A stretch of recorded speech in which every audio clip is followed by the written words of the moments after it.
Haven't got the. There we go. We are live. It says, "Hey everybody, welcome to the Flipside." I'm Sam. I'm Jay. I didn't tell him I was going to do that. I told you I wasn't going to throw you any curveballs, but here we go. No, I'm just kidding. This is Jay Bernardo. He is from. Oh, is that? Oh, let me close. Let me close. Bing. There we go. That's what I needed to do. Sorry. Was that producing a echo? Probably Uh, was. Didn't hear it? I didn't hear it.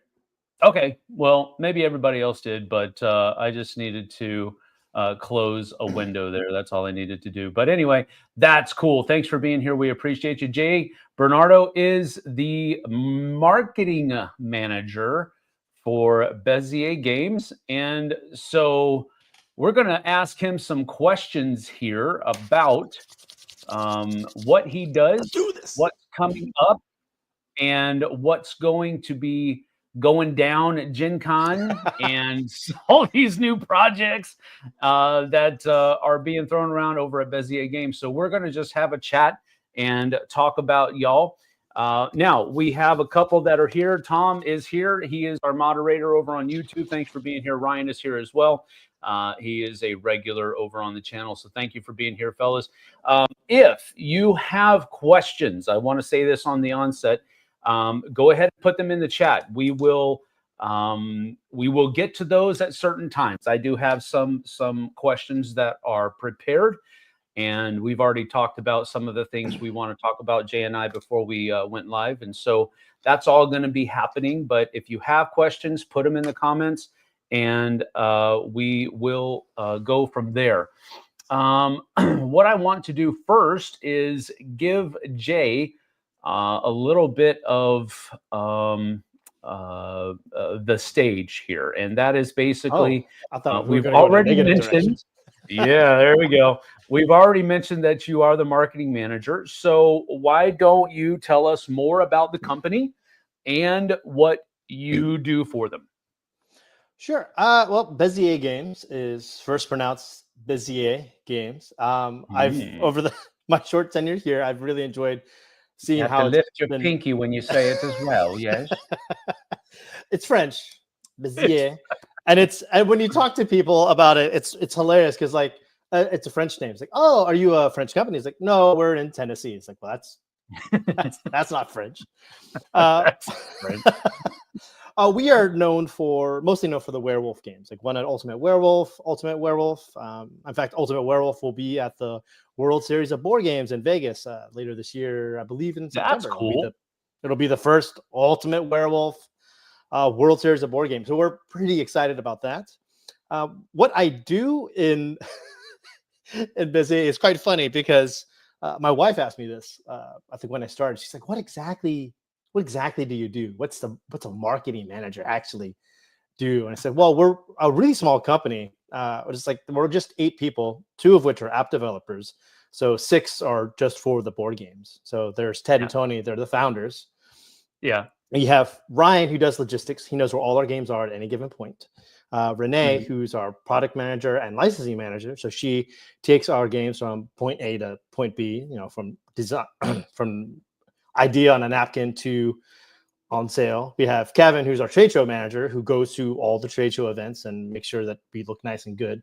And then I kind of do everything else, which is just, I help do a little bit. I mean, it's a small company, so we all wear multiple hats. So I run the socials, I create content, I run the Amazon page, I help run the Shopify page, I help do quality control, I do a lot of development for the games. I do a lot of playtesting in-house, and then we all throw in ideas in. So we're all kind of in the development team. I'm sure there's like 20 million other things that I'm leaving out, but because it certainly feels like there's 20 million things on my plate to do every day. Yeah. No, I get you. It reminds me of that. It reminds me of that movie, Are We There Yet? Where I think it's, I want to say it's Ice Cube is the main guy, and he is taking his family from the city out into this little small town somewhere. And so they're talking to one of the guys that's at the construction site. How long is this going to take? Well, you're going to have to talk to the project manager about that. And so he goes to the back of his truck. He takes off one hat and he literally puts on another. I remember this scene. And so I'm like, all right, that's a literal take, but that's exactly how it feels sometimes. It's like when you work for a smaller company, you don't just do one thing. Usually, you're the marketing manager. And so when you have that title, people think, oh, well, all you do is marketing. That's not the case. But marketing is a lot because it has marketing even has its fingers in all the pies. So it's, sure, yeah, it does. But it's just cool to hear you say that, because it does kind of pull the veil back a little bit. Some of these companies that are at these large conventions like Gen Con and Origins and Essen and PAX Unplugged and all of these different places, they have such a, I mean, your guys' booth is not small. It's not huge, but it's not small. And one might be tempted to think, well, that's a pretty large company. But most of these board game companies just aren't. They don't have a lot of employees. And so when you have a title, you usually do more than just what your title says. So absolutely, that's cool. Travel the Board says, I am also in Tennessee, and I can, in fact, confirm, not French. So let's see here. I don't know what David Brownlee is talking about. He's a little bit of a weird one. He's also one of our regulars. It's Cardboard East. Tell Sam why Jasogi is great. So if no one knows, Cardboard East is a YouTube channel that I run. In fact, that's how I got the job as a marketing manager. It's just a YouTube channel where I talk about board games from Asia. And that's because I lived in Taiwan for like 20 years. I'm an American, born in Texas, lived in Taiwan, and I live in Tennessee.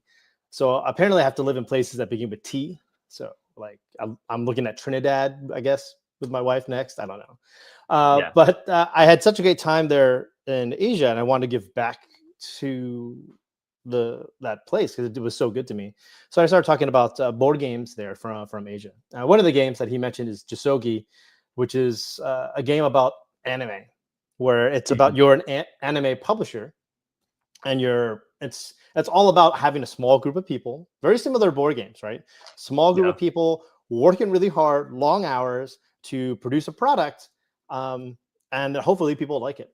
And that's what the whole game is about. In fact, it's designed, I think, with the designer's wife was in the industry, so she was there to help feel out some color there. And she got all her friends and like artists to do some of the most amazing artwork I've seen, like anime-wise in a game. Very cool. Well, David is one of our resident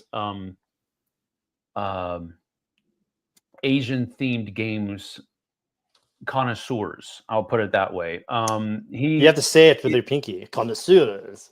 Connoisseur. Yes, exactly. So yeah, he is the now I played it before. I played it with him, but he lives just on the other side of the mountains here in Washington State. And whenever we do a board game night at our local board game cafe, he and his wife make the drive over, and they brought over Let's Go to Japan, and they've done that. And he always has all of these, what I imagine are niche games that are all Asian themed, more often than not Japanese themed. And he's always shown them to me, and I'm not always able to play games with him whenever he comes over. But there was a quite a long time where he and his wife both were coming, and it just never worked out where we got to play a game together. And so a couple of months ago, I was like, I'm going to play a game with David. And so it happened to be Let's Go to Japan. But that's funny. I feel like I'm the David in my group. So like, oh, really? Yeah. I'll go into a group and be like, so do you have a trick-taking game for us to play? And like, well, actually I do. Yes. Hope we don't have to. That's awesome. Let's see. Travel the Board says, I have an appointment with Jay on Friday at Gen Con. I'm looking forward to meeting you, my friend. Cool. That's awesome. I have a lot. Yeah, I have a lot of meetings. I have. Yeah. I checked my meeting schedule, I think a few days ago. And I was like, oh, I'm full. That's fun. Well, that's good. That's a good problem to have, right? I guess. It would be important. Sure. Yeah. I mean, definitely bring your throat lozenges and drink a lot of water that day. That's for sure. But I think I would rather. One of the things I would much rather at a convention be busy than not, if that makes sense. And being at a booth, for me at least, helps me control some of that craziness that is conventions, especially Gen Con. Yeah, I mean, there's so much going on. Having a booth, being able to have that kind of home base, is really what makes Gen Con, or a convention the size of Gen Con, let's just put it that way, make it a little bit more general, more palatable. Because for me, it's like drinking from the fire hose. There's just so much to do, you can't do it all. But if I'm working at a booth, that gives me a point of focus, and it just makes the whole thing better, in my opinion. So I know you're going to be busy, but I think that's a good problem to have. Oh no, I agree. At the ability to say no is so liberating, and and I think I learned when I started the channel, or really when I started the Cardboard East, because it started out as a blog, that focus means just saying no to things, and that's how you get a lot of things done, is by saying no to more and more things. No, yeah, absolutely. You got to know your limits, and not just so that you can, push your limits and meet your limits, but know where to kind of keep your limits at a safe distance. Almost, there's certain things where you do want to push your limits. You want to be moving forward, and you want to be doing all of that kind of stuff. But to protect yourself, to protect your own mentality, you got to know where your limits are, and kind of keep that safe distance. Baseball has the warning track, in the outfield. You got to know where your warning track is. You know what I mean? So that's absolutely valid. Absolutely valid. All right. Well, before we get back into all the stuff that's going to be happening at Gen Con and all that kind of stuff, tell us more about yourself, Jay. What wakes up Jay in the morning, and what allows him to sleep well at night? Coffee addiction and no caffeine after 1, I think is the adult answer in me.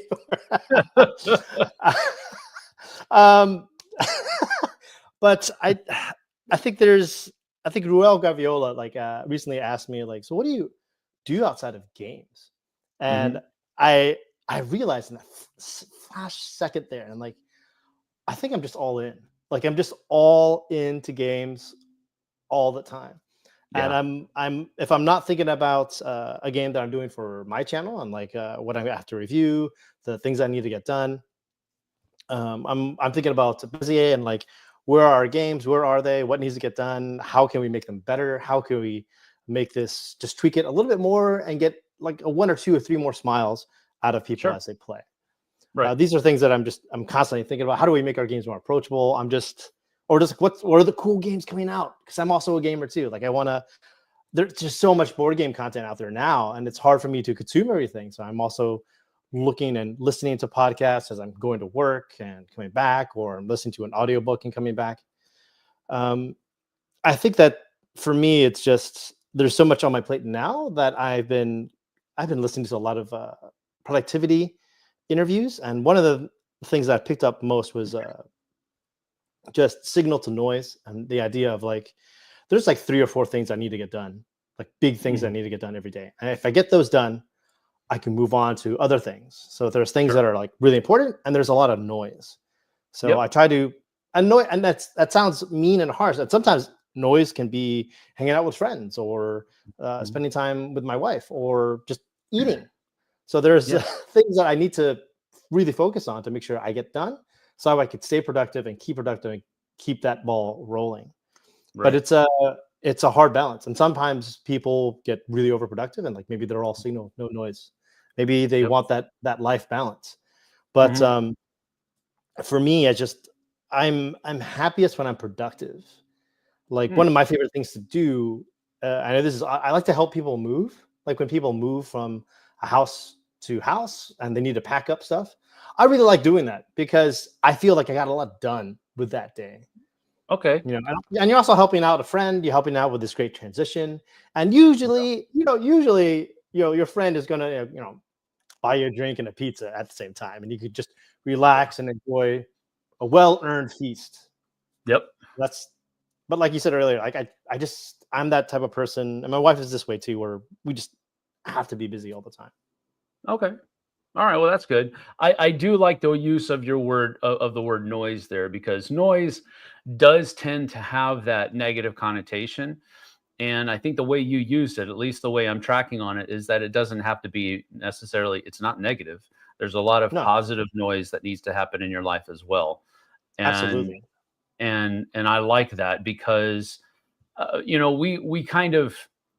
we tend to give certain words that level of negativity, and we always use those words within that realm of negativity, and we don't ever use them outside of that. And I think Oh that's a yeah, good yeah. use of the word noise. There are things that are, it's almost necessary. There are necessary things that can be noise, but then there are other things that are, that signal where you're trying to focus on those things, that those are the things that have to get done. Everything else is just kind of context, and there can be good and bad contexts, but Yeah. that's cool. I like that. All right. So you're bent on, not really bent on, that might not be the best way to say it, but you're focused on productivity, which you're a marketing manager. That makes sense. That tracks. I just got to get stuff done. Like there's a lot of stuff I want to do in my life, and I feel like I'm already in my 40s. Mhm. I gotta start being more productive if I really want to get to where I want to be. Mm. You're a little whippersnapper in your 40s. Look at you. Um, Well, I think it's like I think I always think of my friend's grandpa. mhm. Um, my friend was talking to his grandpa, and his grandpa said, "It's like I don't envy you at all. You have a much harder life than me." And my friend's like, "Grandpa, you grew up in the Great Depression and fought in World War II. Like, how is that more difficult?" He's like, "Well, I didn't have any really choice. I dropped out of school so I can work and take care of my brother. I Yeah. joined the military because I had a job and I have 3 square meals a day and I could exist. Mhm. I I got into I got I got into real estate because a buddy of mine from the war gave me that job, and it was the only thing I could find. I married and had a family, and these are the things I really had no choice with. Mhm. And it was, and he's like, but you have all these choices and all these opportunities. That's a really difficult thing to deal with. I Yeah. didn't grow up with any of that, and so my life was a Right. little bit easier than yours. And Right. so, and when he told me that story, I'm like, yeah, it resonated with me, and that's what I think about sometimes when I'm trying to be productive. It's that there's no choice. Like sometimes when you play a game, you're like, I need to win, and I could make a safe bet. Maybe I get 8 points. I could roll that hard six and win. Mhm. And what am I going to do? So and sometimes you just, there's no choice. It's like, if this is Yeah. if that's the outcome you want to be, that's what you got to do. And Yeah. so and that it makes your decisions a lot easier too. Because especially when Sure. you focus on, like, if you're married, you have kids, like there are these real huge priorities in your life. You're like, these come Yes. first. And if Yes. something comes in, like, I know what the answer is already because there's no choice there. Yes. And that's how Yep. I kind of prioritize my days of like, these need to get done, these need to get done. Let's do it. Now, I'm Yep. not always 100% on every day. Sure. I'm No, yeah, human. it fluctuates. Absolutely. But yeah, All right. productivity and caffeine is what gets me up for Yeah. the day. No, I And get you. games. I And totally games. get it. I mean, the whole idea of uh there we tend to overcomplicate things. Well, what do I Oh do in yeah. this situation? I don't know what I do. Well, you've got to have a set of values. You have to have a set of um Well, yeah, that's the best way to say it. You have to have a set of values, and that set of values will help you determine what is going to be the answer in those situations. And you have to have that priority, that prioritization of the different things that are in your life, and your Oh values yeah. help you define what that prioritizations are, what those prioritizations are. So I totally get it. That's cool. That's good. A couple of comments here. Travel the Board says if it wasn't for Bézier, I wouldn't be in this hobby the way I am. The amount of one night werewolf my group has played would shock people. 10 plus times per game per game night. Sometimes when we first found it. Yeah, it's one of those games. It's one of the things I like to ask people is not what your gateway game was, but what was the game that you were first addicted to? Like the first game that, because I think there's always a game that you dip your toe in, you're like, oh, okay. And then there's a game that just kind of consumes you and you're like, I got to play this again. And it's, I get One Ultimate Werewolf from a lot of people. And it's because it's, I mean, one, it's short and then you can just play it again and again. But it's one of those games where I think I sent we do donations at Bézier Games all the time. And like, we'll send stuff to libraries or schools sometimes. And I think one was like a school teacher, and I sent him a note that went with it because I just had some time, and to use one of the scary words, I said politics. I said, One Ultimate Werewolf is a game about politics, and politics isn't necessarily scary. It's just understanding that everyone at the table has a different agenda than you, and it's about trying to navigate those waters. One Ultimate Werewolf creates a fun, safe place for people to explore that. And there are a lot of tools on your belt that you could use. Lying is obviously one of them, but there are others. And having more tools in your tool set is what helps you win that game consistently. Because it's not about a team. I've played it enough now that I know that it's not about A and B. It's not werewolf and villagers. It's about you, because you don't know. You don't even know what your ID is. Correct. So you could be helping one team win, and then you don't win. So it's all about you and the information that you have. Right. That's good. That's absolutely right. I was having a discussion with Tim Mativier. He's the one who runs Dice Tower West, and we do a podcast called The Western Contingent, because he and I are over here on the West Coast. Everybody else in the Dice Tower is on the East Coast. And one of the things that he hates is when people call a game mean. They call it a mean game, and he hates that, because it usually isn't the case. It isn't the case that it's a mean game or that you're being mean in the game. It's that you're playing within the theme. Tammany Hall was one of the ones that he recently talked about where this came up. That's a mean game. You're literally, well, no, yeah. I mean, but the reason it's mean is because you're playing within that construct of like super political backstabby situation of all of those different boroughs.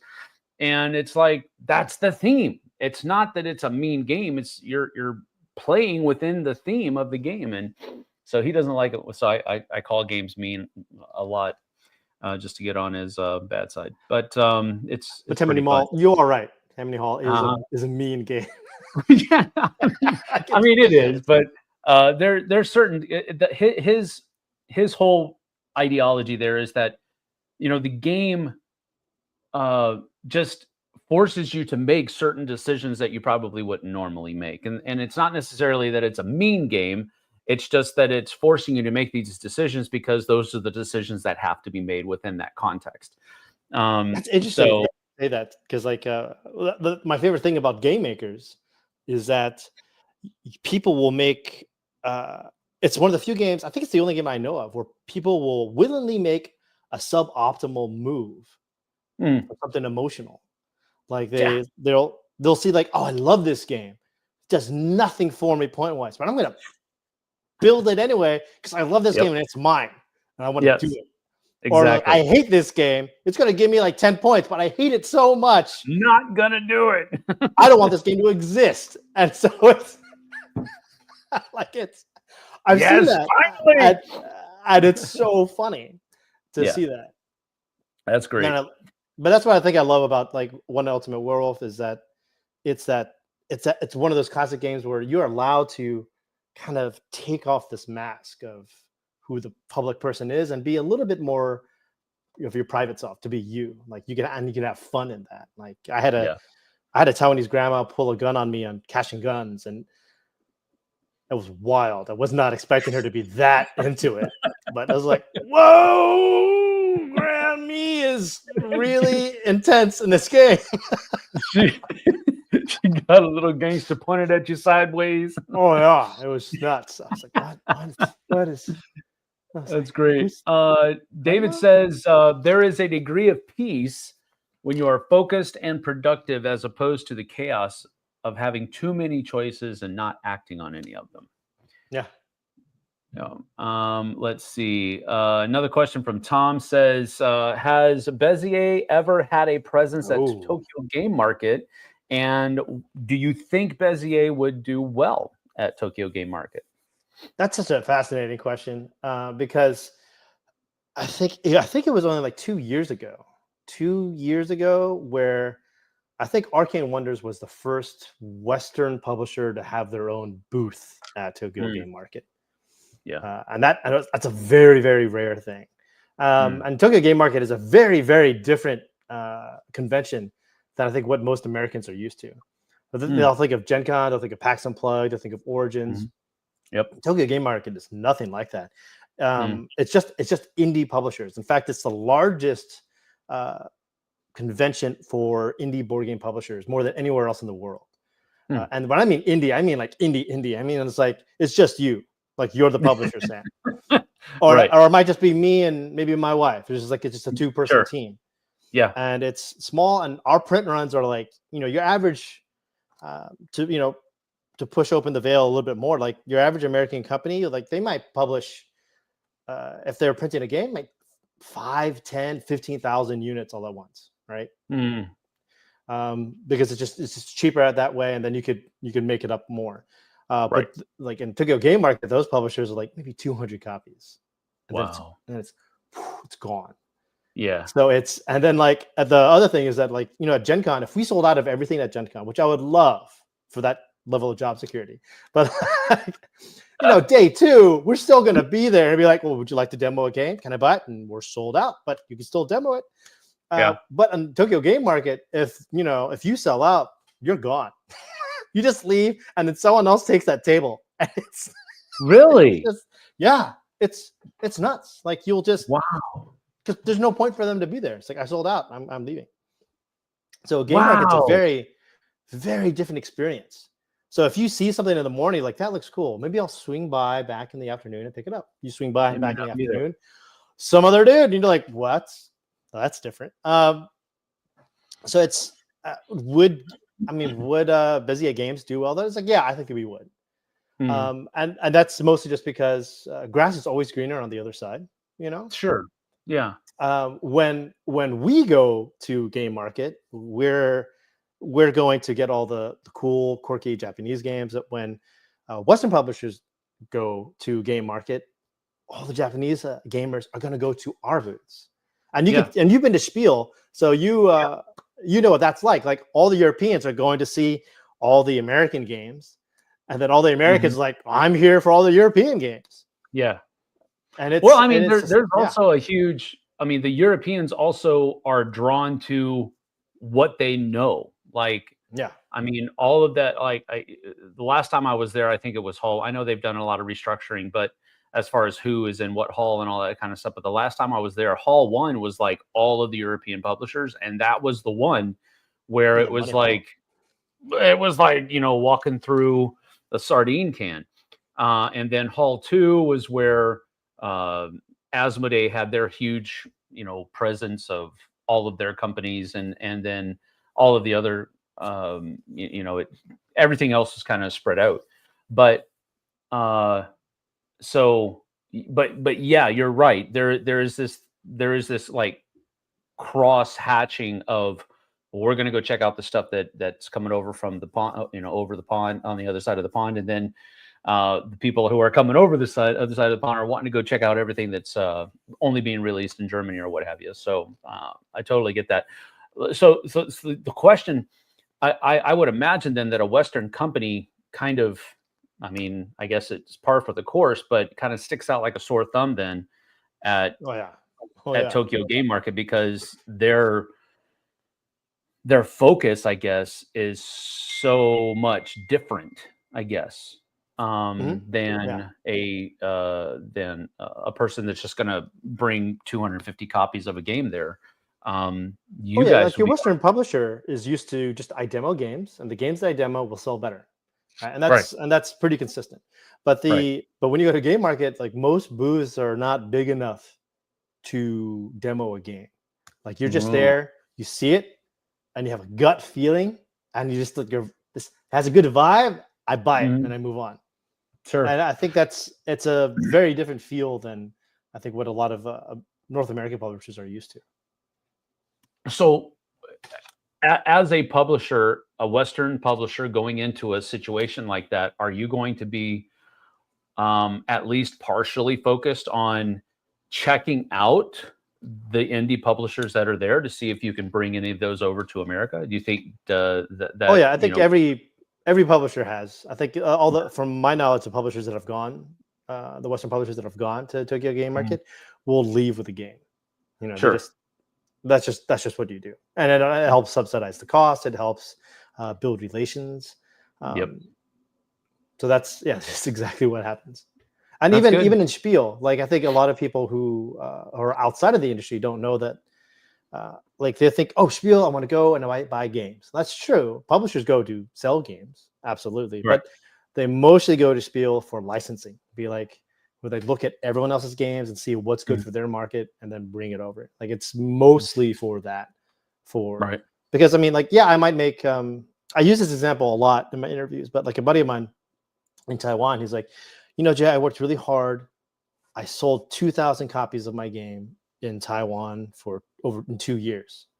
I'm really proud of those 2,000 units I sold.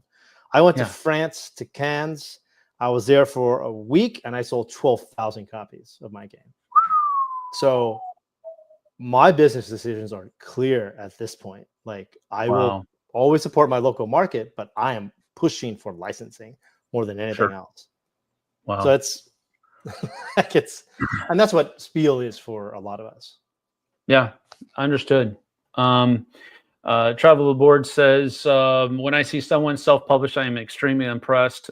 We have seen the unfortunate actual game companies who have had to shut down for an individual to have success. It's impressive. Absolutely true. Atta, he says, Rebel Princess. It's also by Bézier. This is another question I was going to ask. I want to know how Rebel Princess is doing for you guys. But he says, plus, there's an upcoming zombie version? ? Even cooler, putting it on my wish list right about now. You get to see me in my sweats. So I'm gonna. Yeah. Well, at least you've got sweats on. We appreciate that. There we go. There we go. So there you Zombie Princess. Look at that. It's a thing. It exists. It's a thing. Very cool. As someone from the 1900s, like you, me, and I assume Ate are. This is like an SAT analogy would be Rebel Princess is to hearts as Zombie Princess is to spades. Okay. So it's not an expansion. It's not a standalone expansion. It's its own game, and and you can play spades in teams up to 6 players. So 2v2v2 if you want to. Yeah. Which is a lot of fun, and you'll have princesses and you'll have round cards. We did a lot of development work with it, but the princess powers and the round cards are different. They have to be different because in hearts, it's all about shedding, and you can be a little bit mean, and that's what makes it fun, right? To avoiding the tricks, and then you get tricks. But that doesn't work in spades when you're trying to make a bid. Like I want to make sure I get this exactly. So a lot of the round cards are all about, and the princess powers are all about information. Like I could see some of the cards from my partner, they could see some of mine. I could see certain amounts from my opponent's hands, things of that nature. Because otherwise it's too chaotic and you can't meet your bid. So we've had a lot of work done over this past year to just kind of get it to where it needs to be, and I'm very, very happy with that. And it's probably my favorite Bézier game, I'd have to say at this point. But I'm a big horror fan. I like horror. So just wanted to say I do have mine here. We've been playing it a lot. We love it. So it's awesome. That's great. So Zombie Prince, when is that going to be out in the wild then? Zombie Princess, do you know? That's another thing on my plate that is just constantly there. There are other things that are taking more priority, and it's just like this little thing in the corner going, "Do you remember me? You got to do work on me." And I'm like, go away. Zombie Princess will launch on Kickstarter on Halloween, like Halloween week. Oh, that's awesome. And very cool. It's going to be paired with Haunted Mouse, which was originally designed by Jonathan Cox of John Gets Games, now Getting Games, because he rebranded.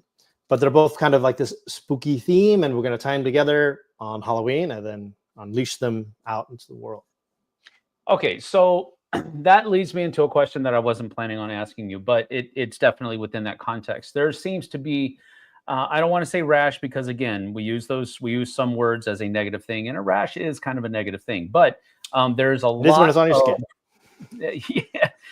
Yeah. So there's a lot of companies now that are making Kickstarters that are not just for one game now. There are multiple games.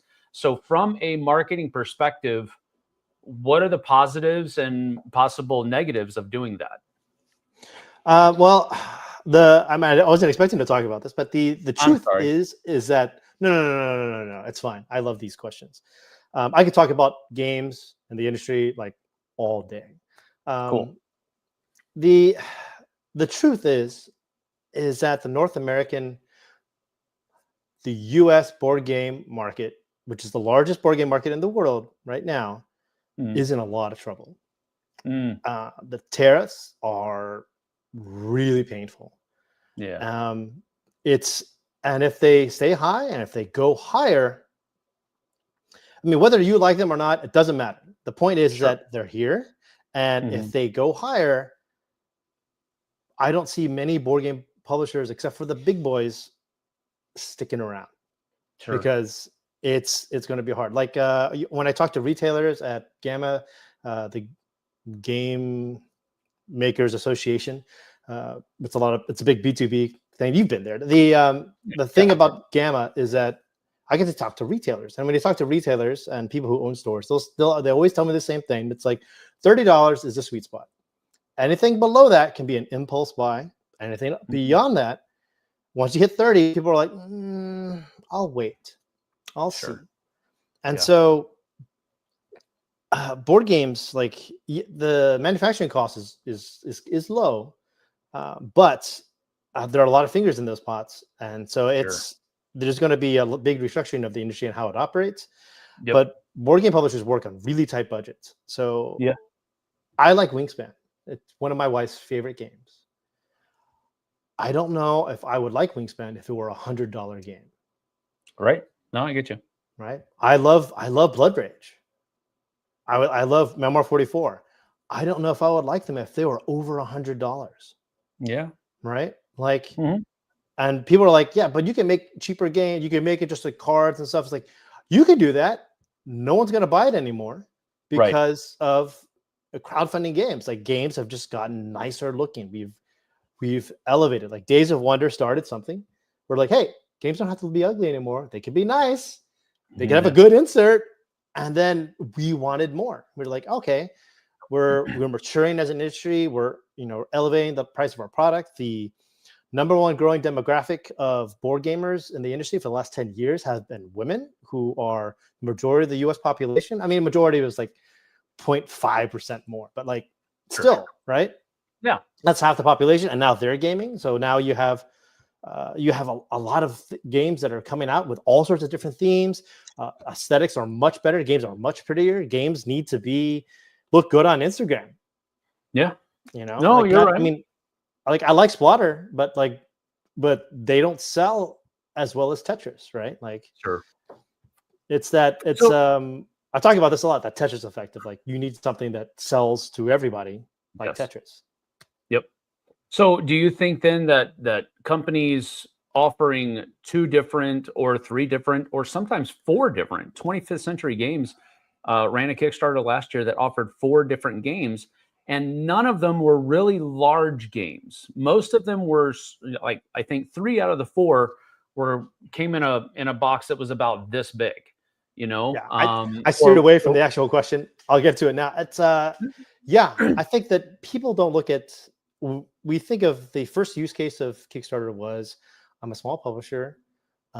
This is my dream, and I need yeah, help to make yeah, it happen. And now we right. have Alien Frontiers. Great game, love that game. Right, first, in my opinion, the first game on Kickstarter that wasn't a complete abomination and it was really good. And people were like, "Hey, there could be something here." Right. And that's what we think of Kickstarter. But the truth is, today, how it's used is that it's just a marketing tool. Like Yeah. if I release a game, I can get some buzz about it. But if I release it on Kickstarter or Mhm. GameFound, then there's a huge marketing buzz around the game that comes from it, because it's not just me and my marketing, but it's like all the third-party marketing there. Like that Kickstarter will do something, BackKit might do something if you're using it as your pledge manager. GameFound will do something. There are content creators that specialize in crowdfunding games, and they'll talk about your game. So there's a lot of marketing buzz that you get for your games, and so there's a bigger buzz about it, and more people talk about it. You get more traffic, and you get more sales initially, Mhm. because it's when you're printing, I think 5,000-10,000 units of a game. It's all about that first rush. If you get like a lot of people to buy the game, and then you could kind of make those additional sales later on. Yeah. Kind of like Kickstarter. It's like you want to have a really good, successful day one, and then it'll trickle down like this, and then it'll go up a Yep. lot, like that last week. Yep. Having multiple games on there is just is it's kind of like, we're both content creators. I Yep. like to do a deep dive video on a game. That's kind of like my favorite video to make. Yep. But the videos that get the most attention are the ones with multiple games on them. Yep. Like people just want their best bang for their buck. And so I think it's that idea of value. Like if I can get one game, maybe it's like a $200, $300 nesting box, Everdell. You get the tree and the train all in this little box.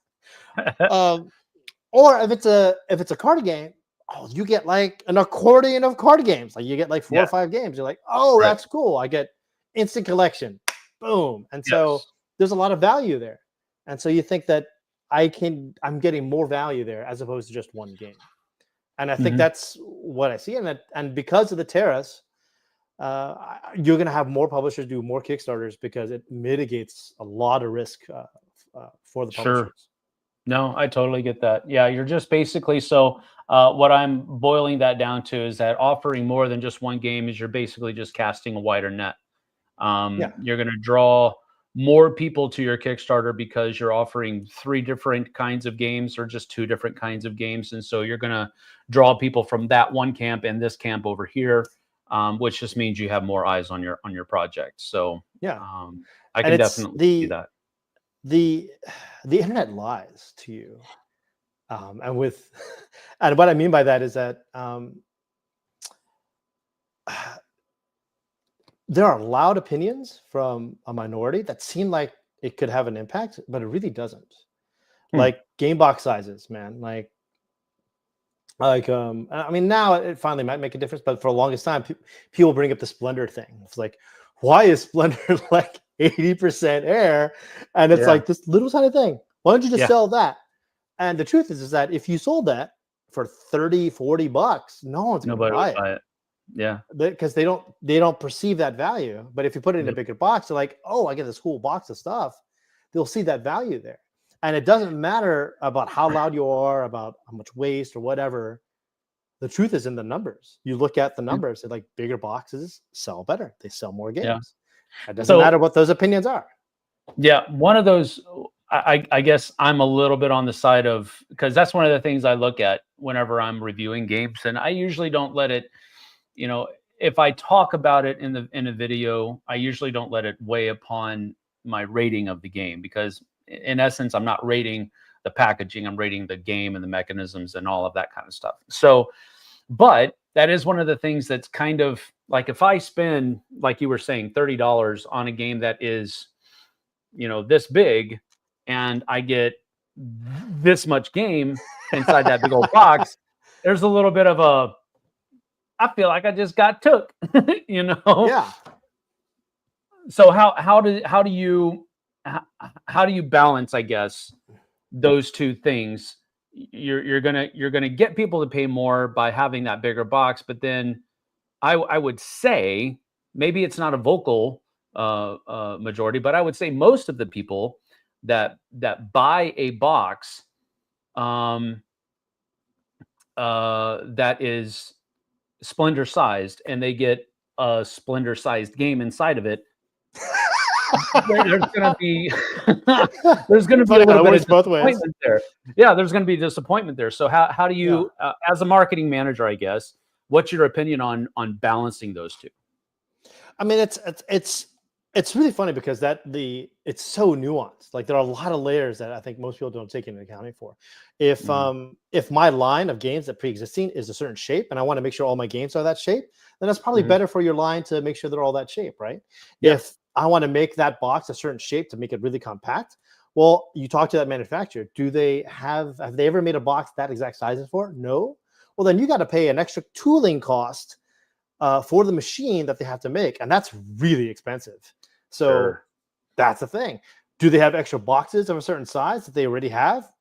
You could use those and save a lot of money, and therefore, otherwise, it goes into the trash bin. So there are a lot of things that people don't think about, and mostly like this, like the most expensive component of any game is the box. It's the biggest component, and it's the one that publishers are very, very rarely replace. Yeah, because unless you could drive an elephant through it, like they're huge.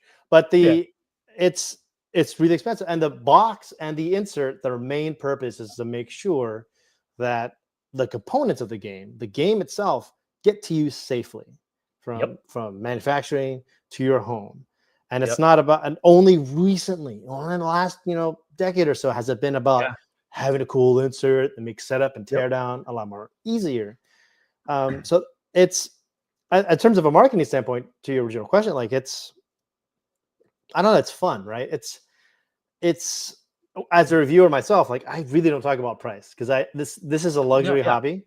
This is about disposable income. And to me, it's like, unless the board game sucks, you're going to get your money's worth if you play it. I sold my copy of Splendor, but I played it, I don't know, even if I played it like 30 times, you got your money's worth. That's $1 per play. That's more than enough, right? Yep. That's absolutely. Yeah, my wife and I were just talking about that last night, as a matter of fact, because we got I'm not going to say what game it is, but we got a game in, and it was absolutely painfully clear that the box insert was not a storage solution. It was just to protect the pieces as it came to you from the factory or whatever. There was no way that the components, after you put them together so that you could play the game, there's no way that they were going to fit back into the box in a logical way. I mean, we were able to get him all back in the box without removing the insert, but it was very clear that insert was just to protect the product from factory to user. You're a better man than me. I would have thrown that insert in the trash or just Frankensteined it to make it fit. For me, it was like, I'm going to take this challenge. I'm going to fit this game.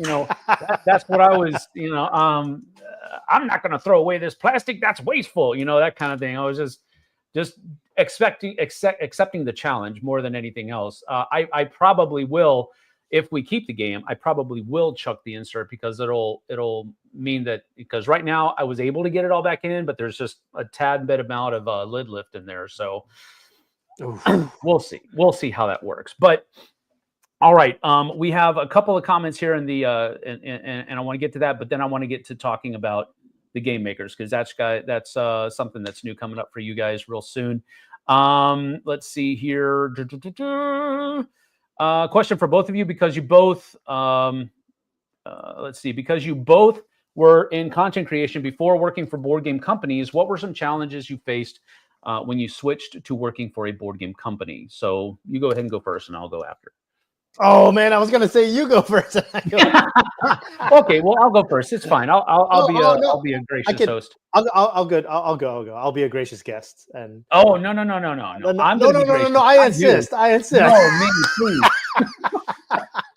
The challenges you face when you switch it to a board game. I mean, the truth is that if you've been a content creator for a good number of years before joining the board game industry, you already have been inside behind the curtain. Like you've already talked to the publisher, you already know a lot of what goes on behind the scenes. So there's not that much newer to you. I think the challenges that I faced were that it's mostly just the new job. Like you have with every job. There's a new process here. There's a culture here. I need to learn what the culture is. How do I fit in professionally so everyone is working at optimal levels? What do I own? How can I help other people out? Things like that. I mean, those are the basic challenges of any new job that you have. The other thing is that like when you what's fun is that you get to talk a little bit meaner about games and more honestly about games with this. I mean, I pull my punches a little bit when I create content because I know what it's like to make a game, and it's brutal when someone tears your game apart. As a content creator, like I could review a game, but I don't need to be absolutely brutal with it. Like I don't think that helps really anyone. And like I could be critical about like what games I review and what games I don't. But I mean, like me spending 20 minutes on a game, tearing it apart, how does that help anyone really? I mean, you're so honest. I'm like, am I honest or am I just negative? I just yeah, absolutely. Yeah, no, I totally agree with that. I think the only challenges I think that I faced moving from one arena to the next was the kind of work that I did instead of and I wouldn't even say I don't think there was a difference in volume even. It was just a kind of work that I was doing was different. But the volume was still there, if not a little bit higher. It did absolutely, like you said, it did absolutely change my mind on how reviews should be conducted. I do not believe, and I think it's, I think if I can say it this way, I think people are crazy that believe that negative reviews are more honest. I don't understand how that ideology worked its way into the hobby, that you have to be negative in order for people to perceive that you're being honest. I do get that there are shills out there and you have to be able to weigh what they say against what somebody else says. But the idea that you have to be negative about a game to be truly honest about it, I think that's a farce. So having people rip apart, and I don't even use that phrase lightly because that's literally what it feels like you're doing at some point. A game that you put any amount, not even, there's some small publishers out there that you rip apart their game and that is their baby. They have been coddling that thing for 2-3 years, putting every ounce of their extra time into it, and then you play it 2-3 times and rip it apart. That's devastating, and it can really hurt, or it can really help. And I mean that is because just having a totally negative outlook on things is really a damaging thing, and it doesn't really build anything up. You can be honest and still be constructively critical. You can be constructively critical and still be honest and positive. You don't have to be negative in order to be constructively critical. And I think that's where I think that's, I wish more content creators were that way. But Yeah, the problem with that is that people are drawn to the strong emotions, man, strong opinions. yeah, Like the trolls are there, and I call them tragedy vampires. They love, they love. I get that from some lyrics of a favorite band of mine, Theocracy, and it's like that's what it is. And I heard that phrase in their song, and I was like, holy crap, that's exactly what people are doing. They love watching the car accident, right? They love watching the 10-car pileup on the highway. They love watching that stuff. It's tragedy vampirism, and it's just it's so much not what I want to be about. And I just wish more content creators were like that. But we do need to move on. So let's go ahead and go to the show. And the show here is something that is coming up. I'm looking for it.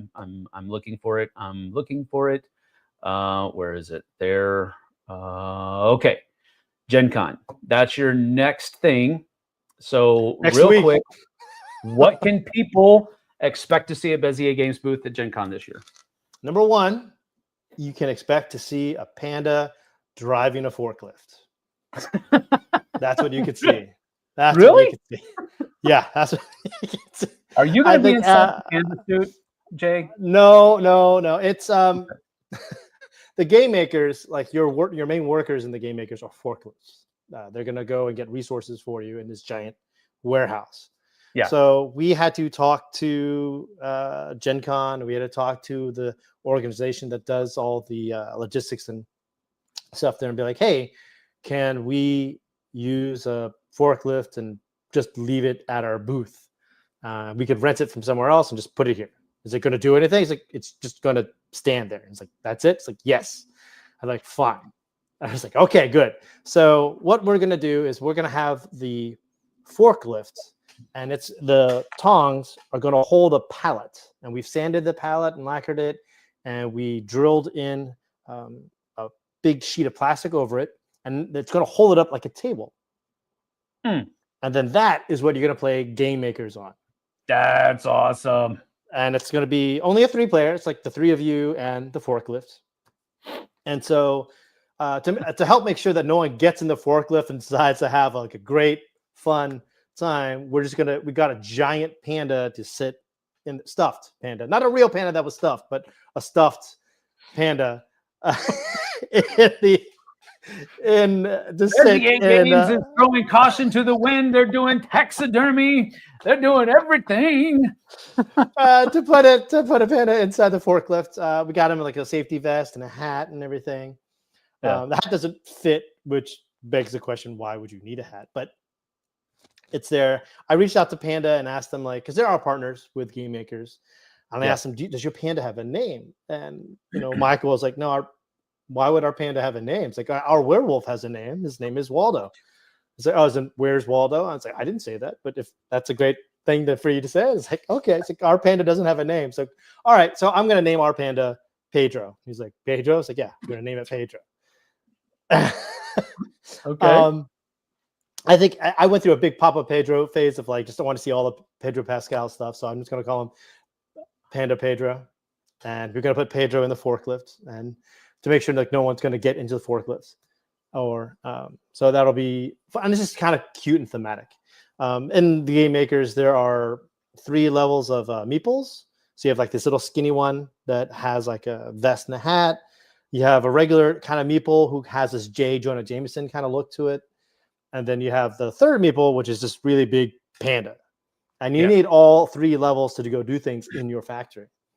So, and we included the panda like in the instruction manual. So when you read the rule book, the panda will be there pointing things out, with a stick of bamboo to point things out to you. And we included him in our Kickstarter page for design wise, and kind of hid him throughout the rule book because we just wanted to have a little bit of fun with it. Yeah. So we wanted him to be there in the forklift. So Pedro's there driving the forklift. So what I'm hearing is Pedro Pascal is going to be in a panda suit at Gen Con. That's what I heard. I'm pretty sure that's going to be the headline. And when he lifts off his thing, you will hear "Fantastic Four." I don't know about you. I'm excited about the movie. I'm excited. Yeah, I think it's I am tomorrow. too. We watched the special look on Disney Plus last night. It looks like it's going to be really good. Yeah. I'm super pumped. Yep. Pumped. Or poped. I guess I could be poped too. All right. So here we go. So you're going to have a big panda. Tell us about the game makers. And I do have the, you want me to go ahead and use the launch page as you talk about it? Yeah, sure. Let's do it. All right. Let's go ahead and do that then. We're going to talk about that. And so here we go. The game makers. And this is launching soon, it says. So what does soon mean? September 2nd. September 2nd. All right. Like a month after Gen Con. Okay. It's going to launch, and we're really, really pumped about it. I mean, like every game that you see there in that image is in the game. Yep. And it's a game about manufacturing the greatest board games of all time. And the cool twist is that those real games exist. And we have games from, I think, 400 games from over 100 different publishers. And it's every time you draw cards, it's like revisiting old friends. You get to see all these games that you've played before, the games that you've heard of. You're like, oh, that's so cool. Like, I want to build this game. I want to build this game. Yeah. And that's okay. So that's the main just real quick, I want to see. Do you guys see my little cursor here? There's Blood Rage, and there's Twilight Imperium. But oh, look at that! There's a little bit of Inception going on here. The Game Makers is one of the games that you can make when you're playing the Game Makers. Yes. Is that right? Yeah. You could build the Game Makers in the Game Makers. That's and if you zoom in closer, you'll see the same image again. So I'm just kidding. Oh my goodness. Yeah. So there's literally Inception there. Okay, good. And there's Memoir 44, right? There's the and so everything is dual purpose in the Game Makers. So can I do that in it? Yeah. So this is a giant card that we made.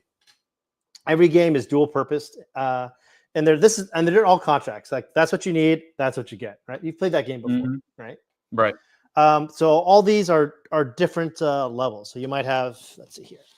I feel like Carrot Top. You can so if you see, like, there are 3 levels of things. So here you have punch board level 1, punch board level 2, punch board level 3. Yeah. So sometimes, and this game has a little bit of punch board. This game has a little more. This game has a lot of punch board. Or sometimes it's just the quality of it as well, right? So like this has like a level 3 die in it as well. Your building game. So if you scroll down to the next one, you could see the wheel. Yes. There we go. So it's so impressive because it's this massive thing. It is. I mean, it's the size of a pizza box. Like it's huge. Yeah. So if you could see there's a wheel there, and there are 6 like wedges. Each wedge represents a resource. So, and there are 4 wedges that you can see right now. The one on the far right that has that little yellow border is what we call the active wedge. And all the forklifts there have to leave. And so you see that there are 3 more wedges there. We call that a level 1, level 2, level 3 wedge. Because if you go to level 1, you only get a level 1 resource of whatever's there. And then you go to level 2, you get a level 2 meeple. And if I could, I would, and once that wedge is vacated, that one on the far right, then the wheel's going to rotate.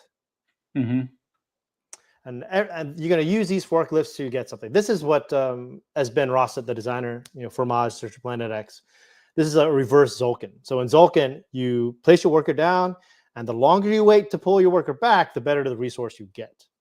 Right. But in this, as soon as you put your worker down, you immediately get that resource. But the better the resource was, the longer you have to wait to get your worker back.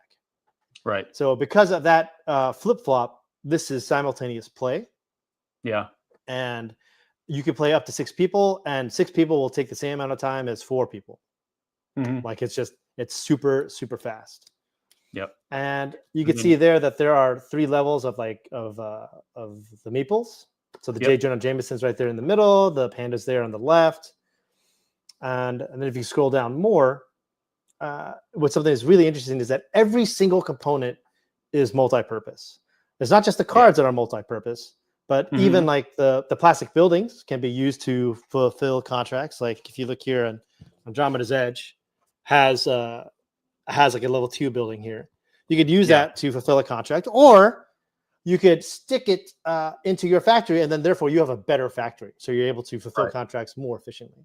So that's middle structure there has a level 3 and a level 2 plastic building, and you put your panda there, and then you get to move a little cube up 4 times. That's cool. So it's everything is dual purpose. And if you scroll down, again, you'll see that at the very top right is the break room. So you put all your meeples there. So if you could use your meeples to fulfill contracts, or you stick them in the break room and they Pinocchio themselves and come to life. And then you could put them to different places. You can put them to gain 1, and then like those 2 meeples can give you other components. You know, you put over them into enhancements, and then the little thing with the eyeball and the plus. So instead of drawing 1 card and keeping 1 card, maybe you draw 2 cards and keep 1, or maybe you draw 4 cards and keep 1, or maybe you draw 6 cards and keep 3. Like, gotcha. So that's how those work. Here are the cubes that you see, and those are the little cubes, and you have 5 different cubes because you have 4 different types of games. So you have like yellow is engine building, blue is set collection, red is war, purple is cooperative games, green is trees because you want to be an eco-friendly manufacturer, and that's why there are trees there. The marketing is what those cubes represent. What was blue again? Set collection. And the cool thing about having the 4 different types of games is that they each score differently. So an engine building game will help build your engine in the game. A set collection will get you more points if you have more set collection games. The war games kind of score kind of like military and 7 Wonders, right? I have more military than you, then I score X amount of points. The marketing cube is an again multiplier. So let's say we're playing a 4-player game. I have more war cards than anyone else, so I have 3 victory points, and then I multiply it by that marketing cube by 5, then I get 15 points. This is the assembly line, and you can see that's where the punch board is. So on these little cards here, you have like they're carried nondescript here, but if you stick them into your assembly line and you get a 3 of a kind, then you get a permanent discount. So this particular person, so you can see that contract requires 3 cards, but because they have a discount, they only need 2 cards for the rest of the game, right? So that assembly line helps you just produce games much more efficiently. And because all octagons, you create these little holes there. And that's where you put what we call the tweenies, because they go in between. And so those little tweenies are the one-off things, like I get a free punch board, or I get a free tree, or I get a free die. And if you scroll back down, you get this shows you the whole thing at that 10,000 foot level of like, oh, that's everything I'm dealing with here. So this is your player board. Yeah, that's your factory. That's your player board. Every card that you get can either be a contract or it could be a component for another game. So if you see here, Andromeda's Edge needs 2 cards. So you might have to take, Castles of Burgundy. Maybe you don't make Castles of Burgundy. You use it as a component to build Andromeda's Edge. Maybe you don't use Root. You don't play Root. You just use it as a component to make Andromeda's Edge.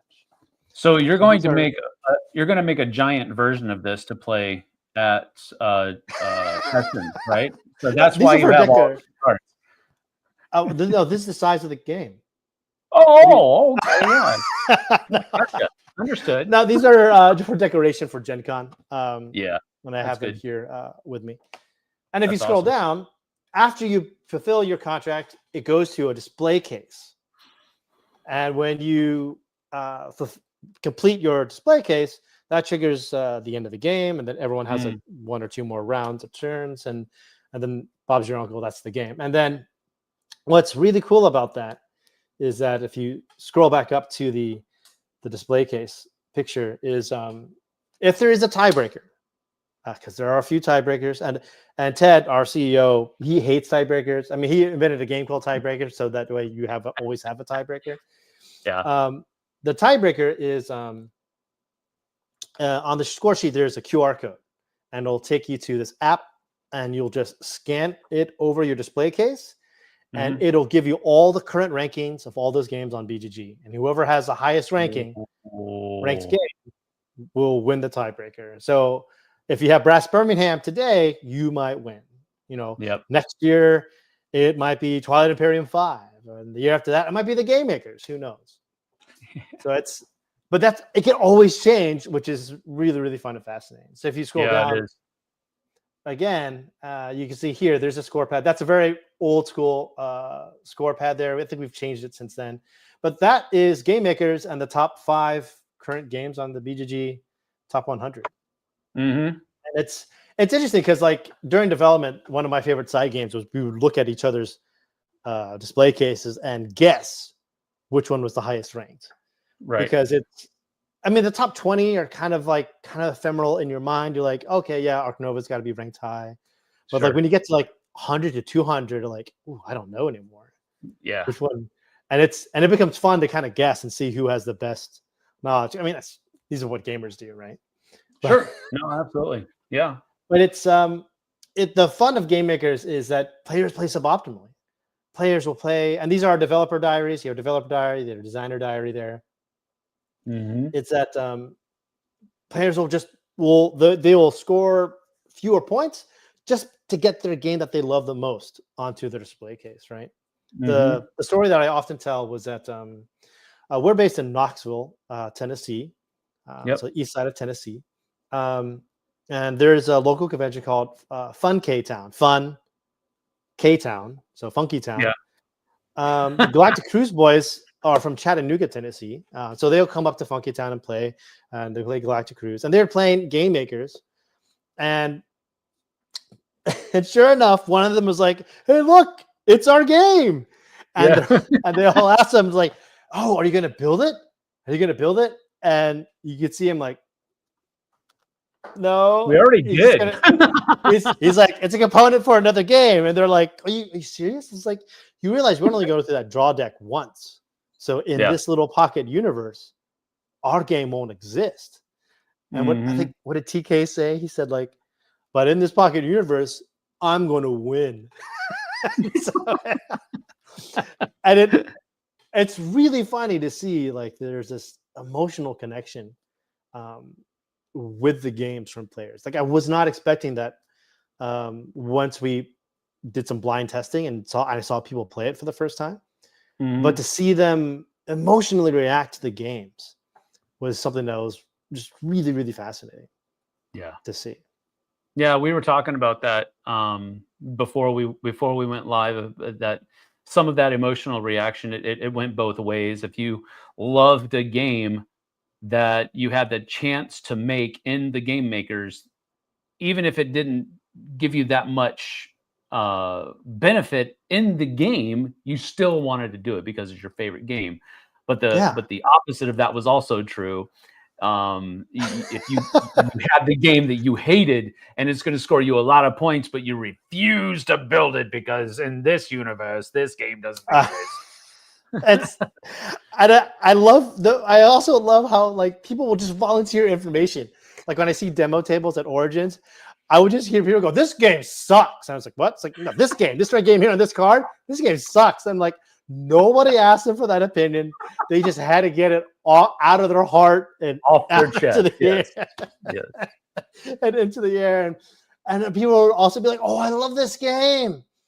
And then you'd see them like their heart slowly crumble because they'll just not build it. And it was really, really fun to see that because I haven't seen that emotional reaction in that way with another game before. Right. Yeah, that's really cool, actually. All right. Well, we are at the point now where I want to. I'm going to put your website up there. What have you guys got going on your website? What are the things that? I mean, if I look at your website, it's got Rebel Princess all over it. So I'm assuming that that is the game that you're pushing right now. Is that true? Well, it is our third bestseller. I think number one is The Cloud of Werewolf, that universe of Ultimate Werewolf and One Night Ultimate Werewolf, like those sell really well. Cat in the Box still sells extremely well, and then Rebel Princess is now number 3, and it's doing really, really well for us. Yeah. Some things that I do want to highlight, though, I mean, besides like the Xylotar expansion and the Rebel Princess expansion, I love those games, and I'm so happy Yeah. that quick ticking Yes. games and card games have expansions now. Mm-hmm. But some things that I want to mention is that Game Makers is coming to BGA. BGA, really? So by the time the Kickstarter launches, the BGA should be ready. The alpha should be there. I think it's in the stage where like the premium inner circle of BGA users can kind of play it and see if it gets out to the public. Mm-hmm.